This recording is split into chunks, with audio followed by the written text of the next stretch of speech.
Hello बच्चों, physics की online classes में आपका बहुत बहुत स्वागत है। देखिए, हमने लास्ट वीडियो में पढ़ाया था समांतर प्लेट संधारित्र की धारिता, और उसमें कंडीशन बताई थी कि जब दोनों प्लेटों के बीच में जब आपको संपूर्ण रूप से कोई परावैद्युत पदार्थ भरा हो, और दूसरे में मैंने बताया था कि सिर्फ आंशिक रूप से भरा हुआ हो, पार्शली भरा हुआ हो, कंप्लीट रूप से ना भरा हुआ हो, उसमें टी मोटाई का बताया था। और उसका जो मैंने परावैद्युतांक बताया था एप्सिलॉन आर बताया था। इस पर ये पॉजिटिव चार्ज होता है, इस पर नेगेटिव चार्ज होता है। ये रफली मैं कल वाला आपको एक बार रिवाइज कर दे रहा हूं ताकि कोई दिक्कत नहीं रहे। ये कुचालक पदार्थ यानी कि परावैद्युत पदार्थ की पट्टिका थी। इसके अंदर जो विद्युत क्षेत्र था परावैद्युत माध्यम के अंदर, वो था हमारा E1 is equal to A naught बटे एप्सिलॉन आर। ये रिलेशन मैंने आपको बड़े आराम से समझा रखा है कि ये रिलेशन आता कहां से, किस तरीके से आता है। हम पहले चैप्टर में इसको पढ़ चुके होते हैं, और ये कल भी मैंने आपको रिपीट करके समझाया था। कल से पहले मतलब यानी कि लास्ट कई 2-3 वीडियो में भी मैंने इसको रिपीट किया है। हम बार बार इसको रिपीट नहीं, इसको आपको ड्राइव करके नहीं बताएंगे, लेकिन ये आपको चीज को समझना होगा और याद भी रखना होगा इस चीज को। किसी भी परावैद्युत माध्यम के अंदर जब उसको बाह्य विद्युत क्षेत्र में रखते हैं, और वो बाह्य विद्युत क्षेत्र आपका ई नोट होता है, और उस परावैद्युत माध्यम का जो परावैद्युतांक है वो एप्सिलॉन आर होता है। अगर हम उसके अंदर विद्युत क्षेत्र निकालते हैं, रिलेशन निकालते हैं निर्वात और उस माध्यम के लिए, तो ये रिलेशन बड़ी आसानी से निकलता है। ये इसकी टी मोटाई थी, और दोनों प्लेटों की जो बीच की डिस्टेंस थी, जो दूरी थी, वो स्मॉल डी थी। अपने जो निर्वात बचा था वो डी माइनस टी बचा था। तो इसके लिए हमने धारिता का जो सूत्र निकाला था सी इज इक्वल टू सी मान लीजिए, सी डैश मान लीजिए, वो क्या निकाला था हमने कल आपको बताया था, ए एप्सिलॉन बटे, और ये क्या था ब्रैकेट में टी माइनस टी और plus T upon epsilon naught epsilon R. ये इस तरीके से मैंने आपको बताया था कल, ये डेरिवेशन जो आपको कराया था जब इसमें टी मोटाई का परावैद्युत पदार्थ रखा हो। आज का जो टॉपिक है वो भी इससे रिलेटेड है। वो किस तरीके से कि अब इन दोनों प्लेटों के बीच में, यानी कि समांतर प्लेट संधारित्र की जो प्लेट है उन दोनों के बीच में एक परावैद्युत पदार्थ नहीं रखा होगा, एक प्रकार का नहीं रखा होगा। अलग अलग प्रकार के परावैद्युत पदार्थ रखे होंगे, और उनकी मोटाइयां भी अलग अलग होंगी, उनके परावैद्युतांक भी अलग अलग होंगे। कि अभी तो ये मान के चले, कांच मान सकते हैं इसको, अब कांच के साथ में अब अब्रक भी ले सकते हैं, कागज भी ले सकते हैं, यानी कि डिफरेंट डिफरेंट भिन्न भिन्न आप कुचालक पदार्थ लें, तब धारिता क्या होगी उसके लिए कैलकुलेशन अपने को करनी है। तो आज का जो टॉपिक है हमारा वो क्या है, जो ये चीजें मैंने अभी बताई हैं, इन चीजों को आप दिमाग में रखोगे, और कल पढ़ भी ली होगी आपने लास्ट वीडियो में। तो देखिए बेटा, आज का जो टॉपिक है वो क्या है हमारा, समांतर प्लेट संधारित्र। समांतर प्लेट संधारित्र क्या होता है ये आप जानते हैं। संधारित्र के लिए दो प्लेटें ली जाती हैं, सिद्धांत क्या है ये भी आपको बता रखा है। और समांतर प्लेट क्या है कि दोनों जो प्लेटें होती हैं उनका आकार समान होता है और एक दूसरे के समांतर रखी जाती हैं। कि धारिता और कब निकाली जाएगी, कब निकाली जाएगी, जब प्लेटों के मध्य अलग अलग मोटाई के या भिन्न भिन्न मोटाई के, कह सकते हैं अपन, भिन्न भिन्न मोटाई के या अलग अलग विभिन्न बहुत सारे परावैद्युत पदार्थ भरे हों, मध्य भिन्न भिन्न मोटाई के भिन्न भिन्न परावैद्युत पदार्थ भरे हों। ठीक है ना, ये अपना टॉपिक है।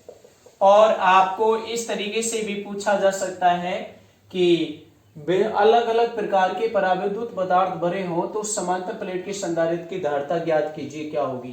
तो भिन्न भिन्न का मतलब अलग अलग से होगा। या ऐसे पूछ सकता है कि जब समांतर प्लेट संधारित्र के, ये क्वेश्चन आप नोट भी कर सकते हैं जो मैं बोल रहा हूं, चलो मैं लिख के देता हूं किस तरीके से, कि जब समांतर प्लेट संधारित्र के मध्य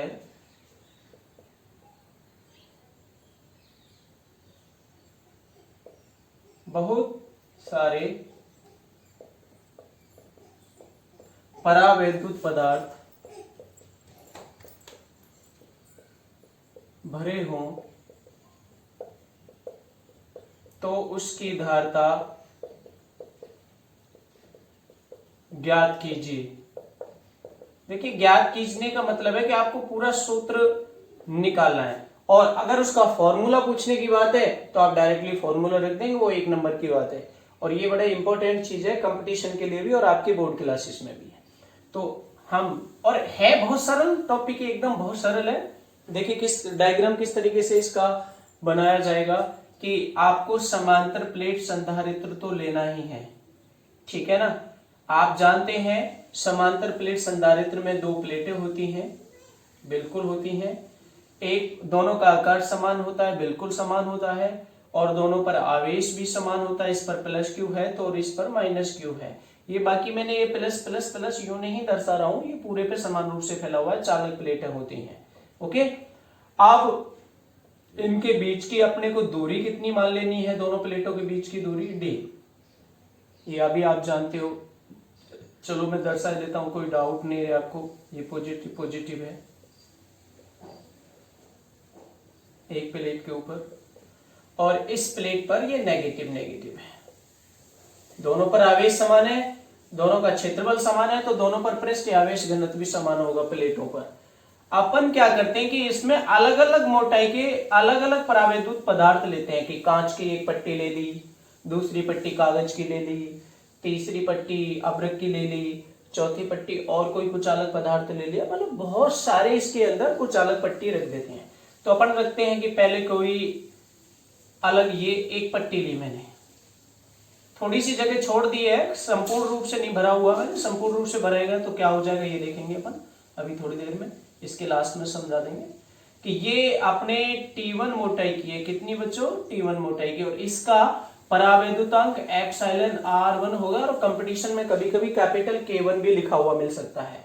तो ये अलग प्रकार का है, कोई कांच मान लीजिए, तो मैंने इसको अलग तरीके से शो कर दिया, ठीक है।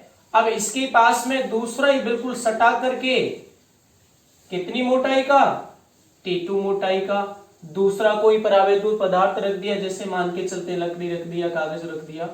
इसको मैं थोड़ा सा अलग तरीके से यूं करके दर्शा सकता हूं, क्योंकि ऐसे करूंगा तो ये तो मैं इस वाले के लिए देख रहा हूं। तो इसका मैंने परावैद्युतांक कितना मान लिया, एप्सिलॉन R2। ये इस तरीके से शो कर दिया कि ये इस तरीके के कुछ अलग पदार्थ है। तीसरा भी रख दिया कोई इसके बराबर में, और तीसरे के लिए मैंने पट्टियां इस तरीके से मान ली, और इसका परावैद्युतांक एप्सिलॉन R3 मान लिया। ये भी चीज आपकी समझ में आ गई होगी, इसमें कोई डाउट नहीं रहना चाहिए। और इसकी जो मोटाई है वो मैंने T3 मान ली। ऐसे ही मैं इसमें n पट्टियां रख देता हूं अलग अलग परावैद्युत पदार्थ की। तो n के लिए लास्ट में मैं अंतिम ये लूंगा। गैप क्यों दर्शा रहा हूं, क्योंकि मुझे n तक दर्शानी, तो डॉट डॉट डॉट से दर्शा देता हूं। तो अंत में जो मैंने पट्टी ले रखी है वो nवीं पट्टी है। ये तो पहली, दूसरी, तीसरी, चौथी, पांचवी, छठी सब आएंगी, लेकिन लास्ट में मैंने Tn ले दिया। इसकी मोटाई कितनी है, Tn, और इसका परावैद्युतांक एप्सिलॉन Rn। ये 1 2 3 n जो है इनकी पदार्थों की प्रकृति को अलग अलग शो कर रहा है। अगर मैं इसका एप्सिलॉन R लेता हूं तो इसका एप्सिलॉन R नहीं ले सकता, वो तो एक ही प्रकार का पदार्थ हो जाएगा, फिर हमारा परावैद्युतांक भी एक हो जाएगा। बट अब डिफरेंट डिफरेंट हो गया इसको शो करने के बाद में। तो ये इतनी इसकी टोटल मोटाई में कितने बीच में आ गई ये सभी कुछ अलग पट्टियां, परावैद्युत पट्टियां, T1 plus T2 plus T3 plus T4 plus dot dot dot dot plus Tn। और बाकी जो बचा ये रहा मेरा निर्वात, और निर्वात कितना बचेगा, D में से आप इसकी मोटाई घटा दीजिए, तो ये होगी T1 plus T2 plus T3 plus Tn। अब हमारा मेन मोटो क्या होता है, मेन टारगेट क्या होता है, अपने को धारता निकालनी होती है। एक चीज बात आपने दिमाग में रखेंगे, तो उस धारता का सूत्र जो प्रयोग करेंगे वो Q/V रहता है, और V होता है हमारा विद्युत विभवांतर। मोस्टली इन सभी टॉपिकों में जो समांतर प्लेट संधारित्र की हमने धारताएं ज्ञात की हैं, उनमें हमें सभी में विभवांतर, विद्युत विभवांतर का मान ज्ञात करना होता है, और कुछ नहीं करना होता है, ये याद रखना। इसके अंदर विद्युत क्षेत्र E1 मान सकते हैं, इसके अंदर E2 मान सकते हैं, इसके अंदर E3 मान सकते हैं, डॉट डॉट, इसके अंदर अपन क्या मान सकते हैं, ये मैं dot dot dot dot dot dot कर देता हूं, अलग टाइप का हो गया, तो ये इसके अंदर En मान सकते हैं। ये मैंने आपको चीज बता रखी है। तो अपने को एक सूत्र और याद रखना है कि किसी भी परावैद्युत पदार्थ के अंदर परिणामी जो विद्युत क्षेत्र होता है बाह्य विद्युत क्षेत्र के रखने पर, और उस माध्यम के अंदर विद्युत क्षेत्र और निर्वात में जो विद्युत क्षेत्र है उनका जो रिलेशन है बेटा वो E बराबर E नॉट बटे, अगर पहले वाले के लिए ले रहे हैं तो एप्सिलॉन R1 आ जाएगा, दूसरे वाले के लिए ले रहे हैं तो E2 बराबर E नॉट बटे एप्सिलॉन R2 आ जाएगा, तीसरे वाले के लिए ले रहे हैं तो E3 equal to E naught बटे एप्सिलॉन R3 आ जाएगा, और अगर nवे के लिए ले रहे हैं तो En बराबर E नॉट बटे एप्सिलॉन Rn आ जाएगा। तो ये चीज भी अपने को दिमाग में रखनी है, लिखने की आवश्यकता नहीं पड़ेगी, लेकिन पता होना चाहिए और जरूरत पड़ने पे मुझे लिखनी भी पड़ेगी। तो ये चीजें, ये जो फॉर्मूला है इसमें अपने को विद्युत विभवांतर निकालना है, मेन मकसद तो अपना यही है। तो अब इसकी थ्योरी है, सारा सब कुछ जो अपने समझा है उसको पैराग्राफ में नोट कैसे करोगे प्रिंसिपल के रूप में, देखो सारी चीजें किस तरीके से है। देखिए चित्रानुसार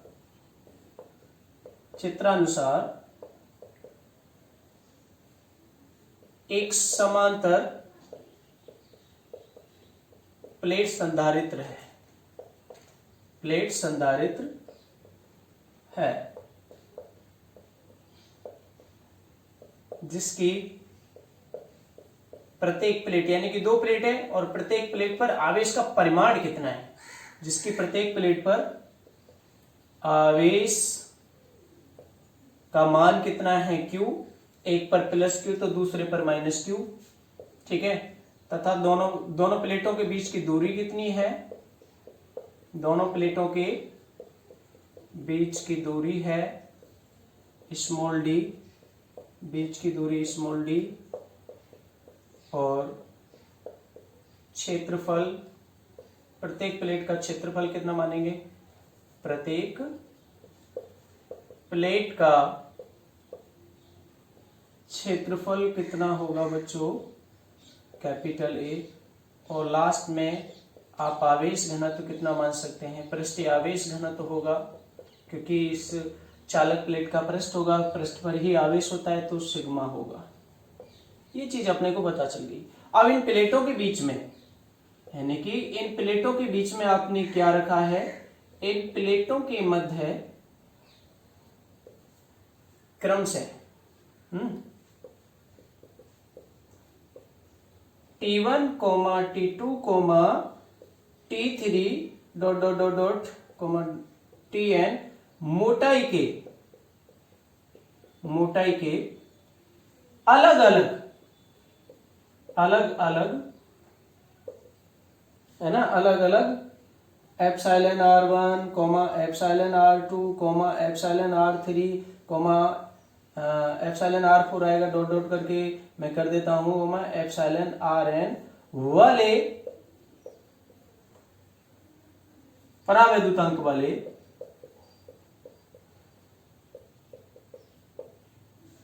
क्या रखे हैं आपने, परावैद्युत पदार्थ की पट्टियां रखी हैं। ये तो बात आपके समझ में आ गई। अब इन पट्टियों की कुल मोटाई कितनी होगी, ये सब चीज आपको पता चल गई कि कुल पट्टियों की मोटाई होगी T1 plus T2 plus T3 plus dot dot dot plus Tn। अब निर्वात कितना बचा, T minus T1 plus T2 plus T3 dot dot plus Tn। ये इस तरीके से हो जाएगा। अब अपने को मेन मकसद तो अपने विभवांतर निकालना है और विभवांतर ही अपन ज्ञात करेंगे। तो ये थ्योरी बड़ी आसानी से इसके लिए लिख दोगे और बहुत ही सरल है, इसमें कोई डाउट नहीं होना चाहिए अब आपको। अब अपन आगे का काम करते हैं स्टार्ट।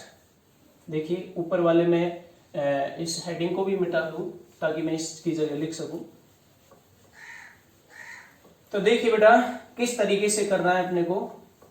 अब आगे क्या करना है, डेरिवेशन करना है अपने को, किस तरीके से करना है ये चीज देखिए। देखो प्लेटों के मध्य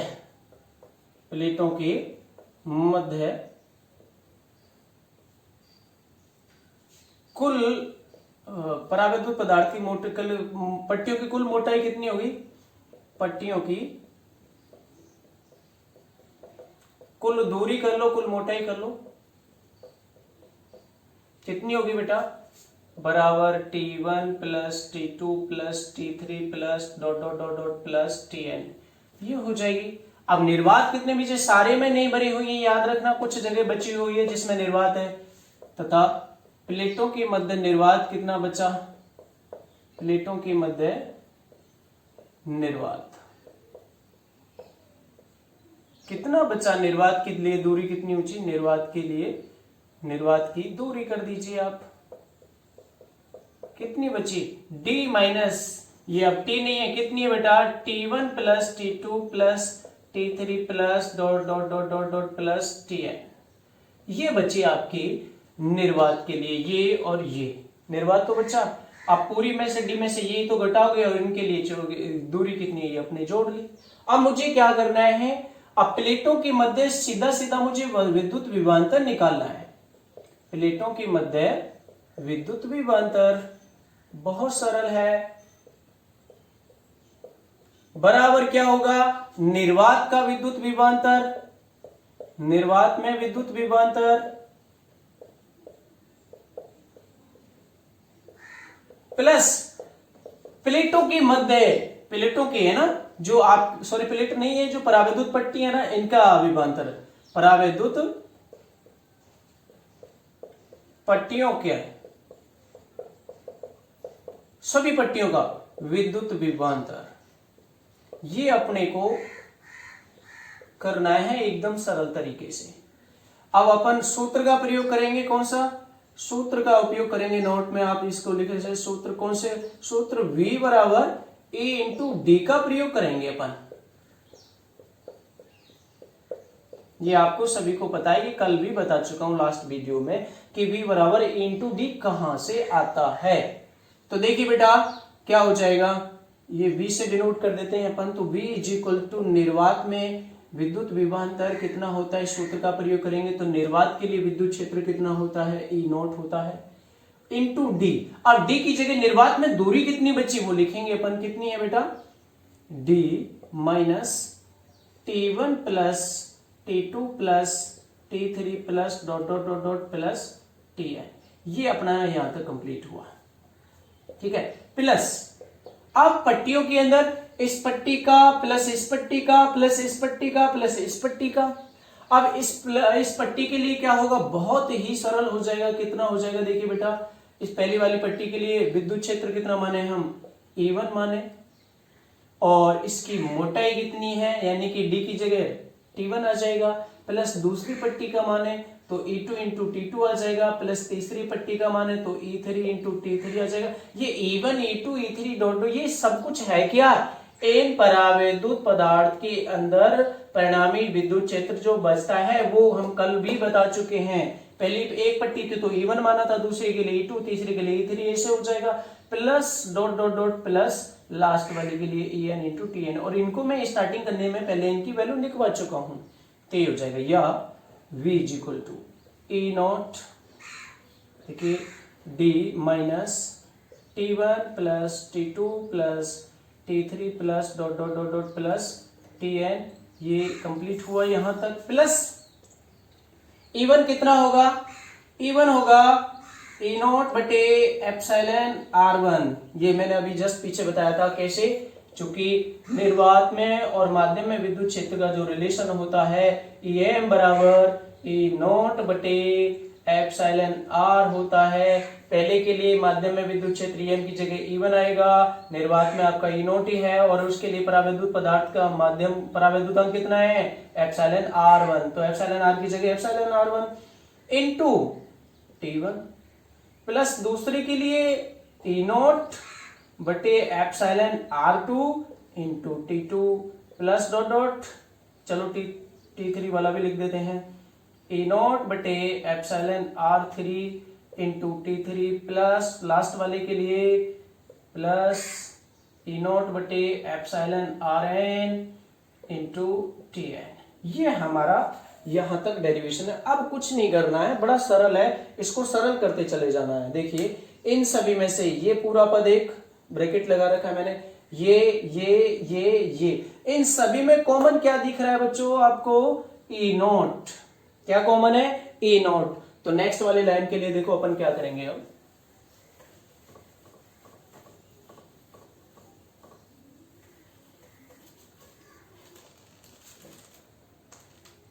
ए नॉट कॉमन लीजिए, या v के इक्वल चल रहा है तो v तो इक्वल रखिए, ए नॉट सब में से कॉमन लीजिए और बाहर बड़ा ये कोष्टक लगा दीजिए। अंदर क्या बचा, यहां पर देखिए बेटा d बचा माइनस ब्रैकेट के अंदर t1 plus t2 plus t3 plus dot dot dot plus tn, ये यहां तक कवर हो गया। इसके बाद में प्लस ये बचा, यहां से ई नॉट कॉमन हो गया तो t1 बटे एप्सिलॉन r1 और प्लस t2 बटे एप्सिलॉन r2 प्लस t3 बटे epsilon r3 plus dot dot dot dot dot plus tn बटे एप्सिलॉन rn। यही बचा ना, जरा देखें ढंग से, क्योंकि ए नॉट तो हमने सभी में से कॉमन ले लिया है। अब आपको सरल करते चले जाना है। क्यों? क्योंकि निर्वात में विद्युत क्षेत्र होता है बच्चों ई नॉट बराबर सिग्मा बटे एप्सिलॉन नॉट। अगर इसका पृष्ठीय आवेश घनत्व हमने सिग्मा माना है और लिखा भी है हमने। अब सिग्मा की वैल्यू कितने की प्लेट का क्षेत्रफल ए माना है, तो सिग्मा बराबर क्यू अपॉन ए, तो इस क्यू अपॉन ए रखेंगे तो Q upon A epsilon not बचेगा, इसलिए हम यहाँ पर रख देंगे। तो इसलिए v इक्वल टू क्या हुआ, ई नॉट की जगह रख दीजिए क्यू बटे A epsilon not, bracket start कीजिए, क्या बचा d minus t1 plus t2 plus t3 plus dot dot dot plus tn। अब ये प्लस इसको यहां पे लिख लीजिए, इस ब्रैकेट को बंद कीजिए और प्लस क्या बचा बेटा t1 बटे एप्सिलॉन r1 प्लस t2 बटे एप्सिलॉन r2 प्लस t3 बटे epsilon r3 plus dot dot dot plus tn बटे एप्सिलॉन rn। ये ब्रैकेट बंद कीजिए। अब आपको धारता निकालनी, विद्युत विभवांतर मिल गया फाइनली आपको। अब धारता निकालनी, चूंकि धारता कितनी है सूत्र आपको पता है, आप सी डैश मान लीजिए, उसको क्या मान लीजिए सी डैश, तो सी डैश बराबर क्यू बटे वी। अब आपको v का मान रखना है, v का मान रख दीजिए, ये जो अभी आपने ऊपर निकाला है ये वाला, इसके बराबर v का मान रख दीजिए, पुट कीजिए इसमें ये वैल्यू, नीचे मैं अब रब कर दे रहा हूं। देखिए डायग्राम में अभी इसलिए नहीं मिटा रहा, कुछ चीजें थोड़ी सी और समझाऊंगा मैं। तो देखो क्या होगा बेटा, रखिए वैल्यू, इसलिए सी डैश बराबर, सी डैश क्यों मानिए, मैंने मान ली कि अलग अलग रूप भिन्न प्रकार के लिए निकाला है तो सभी के लिए हम सी मानते आ रहे हैं, इसके लिए सी डैश मान लिया और कुछ नहीं है।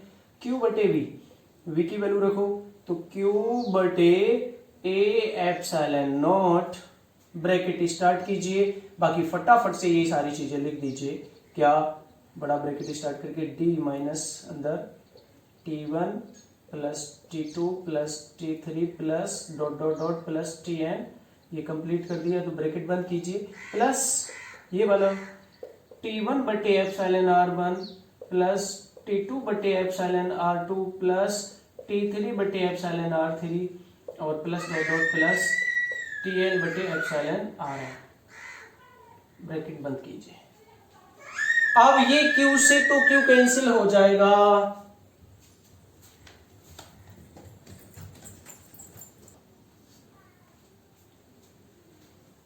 ठीक है बेटा।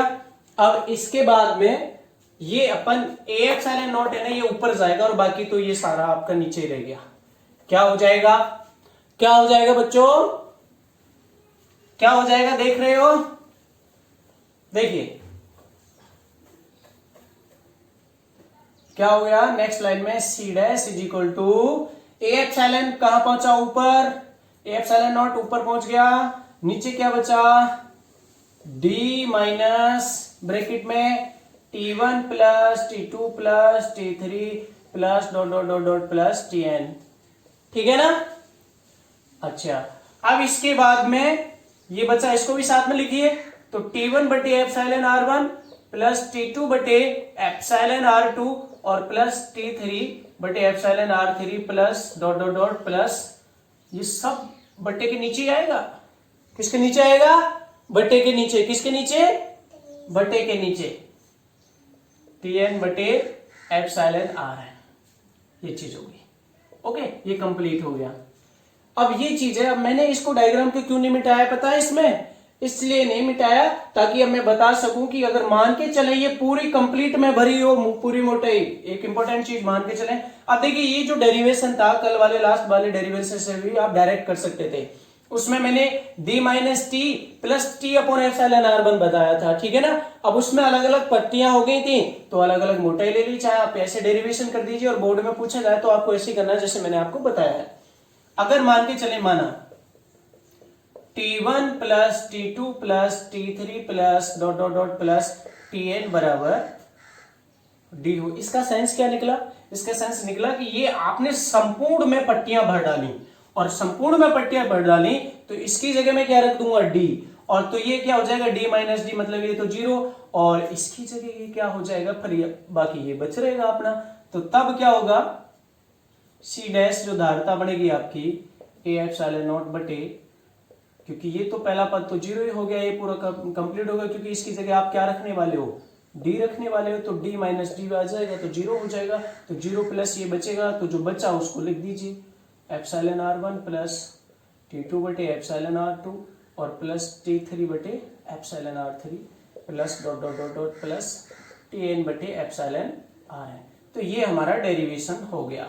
इसको सी डैश से निरूपित किया, इसको सी डबल डैश से कर दीजिए। तो ये यहां तक था आपका डेरिवेशन। तो अपना जो नेक्स्ट वीडियो रहेगा उसमें रहेगा गोले संधारित्र, तो बहुत ही इंपॉर्टेंट है कंपटीशन के हिसाब से और इससे भी। तो आज इसके हम थोड़े से एक दो तीन एग्जांपल हैं, एग्जांपल 8 तक तो मैंने करा दिए थे, ये चीज आपने नोट कर ली होगी। अब मैं आपको एग्जांपल नंबर 9 बताता हूं। देखिए एग्जांपल नंबर 9 क्या है।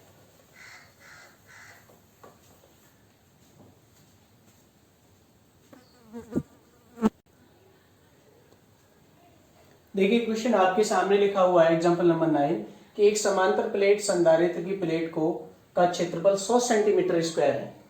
तो आपने सॉल्यूशन करते समय जो चीज दी हुई है ना उसको पहले फटाफट से लिख लीजिए। a बराबर 100 सेंटीमीटर स्क्वायर दे रखा है, अपने को ये मीटर स्क्वायर में बदलना है, तो 100 गुणा 10 की घात माइनस 4 मीटर स्क्वायर। ये कितने बच्चों को समझ में आया कि 10 की घात माइनस 4 से गुणा कैसे कर दी। अरे बच्चों कि ये चीजें होती है 100 सेंटीमीटर को मीटर में बदलोगे तो ये हो जाएगा 10 की घात माइनस 2 मीटर और उसका स्क्वायर हो रहा है। ये आप सभी जानते हैं सेंटीमीटर को मीटर में बदलने में 100 का भाग यानी कि 10 की घात माइनस 2 से गुणा, ये इंटू लग जाएगा। तो 10 की घात माइनस 2 का स्क्वायर 10 की घात माइनस 4 और मीटर का मीटर स्क्वायर हो जाएगा, ये चीज हो जाएगी।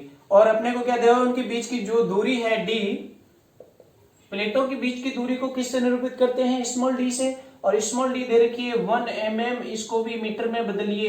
1 मीटर में 1000 mm होते हैं, ये आपको याद होना चाहिए। तो ये हो जाएगा 10 की घात माइनस 3 मीटर, यानी कि 1000 से डिवाइड का मतलब 10 की घात माइनस 3 से गुणा। ओके, अब आगे बात आती है कि इनको कितनी वोल्ट की बैटरी से जोड़ा जा रहा है, 120 वोल्ट की बैटरी से जोड़ा जा रहा है। तो V मिल गया आपको 120 वोल्ट, और जोड़ने पर दोनों प्लेटों पर आवेश कितना आ जाता है, यानी कि प्रत्येक प्लेट पर आवेश हो जाता है Q बराबर 0.12 माइक्रोकूलम। कूलम में बदलिए तो 0.12 माइक्रोकूलम को कूलम में बदलेंगे तो 10 की घात माइनस 6 से गुणा कर दी, तो ये हो गया आपका कूलम। ठीक है ना। अब एक चीज हो, और एक क्वेश्चन आपको अभी मैं बता देता हूं कि पहले ये शायद मैंने बताया नहीं, मुझे याद नहीं रहा कि संधारित्र की दोनों प्लेटों पर कुल आवेश कितना होता है।